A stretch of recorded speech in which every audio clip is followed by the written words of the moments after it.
नमस्कार, मी पंजाब डक. राज्यामध्ये 7 जून 8, 9, 10 दरम्यान पुन्हा पाऊस येणार आहे आणि त्याच्यानंतर राज्यातल्या सर्व शेतकऱ्यांना सांगू इच्छितो, जर 7, 8, 10 जून पर्यंत नाही झालं तर तुम्ही काय करा, 12 जून पर्यंत तरी तुम्ही तुमच्या शेताची कामे करून घ्या. कारण की राज्यामध्ये 13 जून ते 18 जून राज्यात मुसळधार पाऊस पडणार आहे. ठिकठिकाणी वडे नाले वाहतील असा पाऊस पडणार आहे. म्हणून हा अंदाज लक्षात घ्यायचा. राज्यातल्या सर्व शेतकऱ्यांना सांगू इच्छितो की 13 जून पासून ते 18 जून पर्यंत दररोज वेगवेगळ्या जोरात पाऊस पडणार आहे. मुंबई, पुणे, नाशिक, संगमनेर तर अतिमुसळधार पाऊस पडणार आहे. म्हणून हा अंदाज लक्षात घ्यायचा. नगर जिल्ह्यात देखील अतिमुसळधार पाऊस पडणार आहे. पुणे जिल्ह्यात अतिमुसळधार पाऊस पडणार आहे. आणि राज्यातल्या परत सर्व शेतकऱ्यांना सांगू इच्छितो, 13 जून ते 17 जूनच्या दरम्यान लातूर जिल्हा, नांदेड जिल्हा, बीड जिल्हा, धाराशिव जिल्हा, सोलापूर जिल्हा, त्याच्यानंतर सातारा, सांगली, कोल्हापूर नगर जिल्हा, त्याच्यानंतर संभाजीनगर, जालना जिल्हा, त्याच्यानंतर उत्तर महाराष्ट्रामध्ये धुळे, नंदुरबार,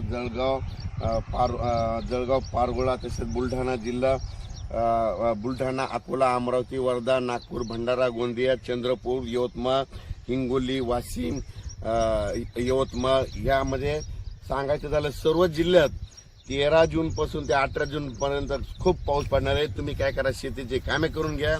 यंदा योगायोग इतका चांगला की यंदा जूनच्या शेवटपर्यंत सगळ्या माझ्या महाराष्ट्रातल्या सर्व शेतकऱ्याची पेरणी होणार आहे. त्याच्यामध्ये जूनच्या शेवटच्या आठवड्यापर्यंत कोणी पेरणीपासून वंचित राहणार नाही. कारण की या पावसातच आतापर्यंत तुम्हाला सांगू इच्छितो, जवळपास 350 मिलीमीटर पाऊस झालेला आहे.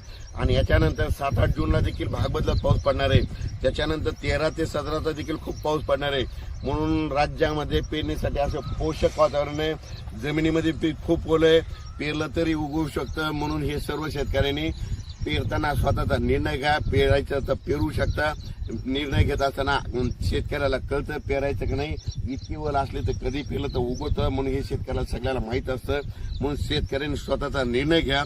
पण राज्यात सांगू इच्छितो, आता म्हणजे हे 2 जून ते 6 जून पर्यंत काल बरंच मला शेतकऱ्याचे फोन आले की सर पाऊस सुरू झाला. तर तुम्हाला एक सांगू इच्छितो, पाऊस एकदम बंद होणार नाही. ज्यावेळेस खंड पडतो त्यावेळेस एकदम महाराष्ट्रात कुठंच असा पाऊस पडलेला दिसत नाही. म्हणजे सांगायचं झालं तर हे खंड पडलेला नाही, काही नाही.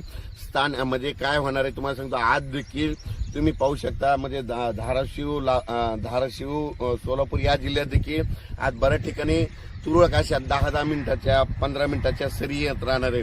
त्याच्यानंतर 3-4 तारखेला देखील इकडे विदर्भात देखील म्हणजे बुलढाणा, अकोला, अमरावती, जळगाव तिकडे देखील थोड्या सरी येणार आहे. 10 मिनिटाच्या 20 मिनिटाच्या, एवढ्या मोठा पडणार नाही, फक्त 10-20 मिनिटाचा पाऊस पडणार आहे.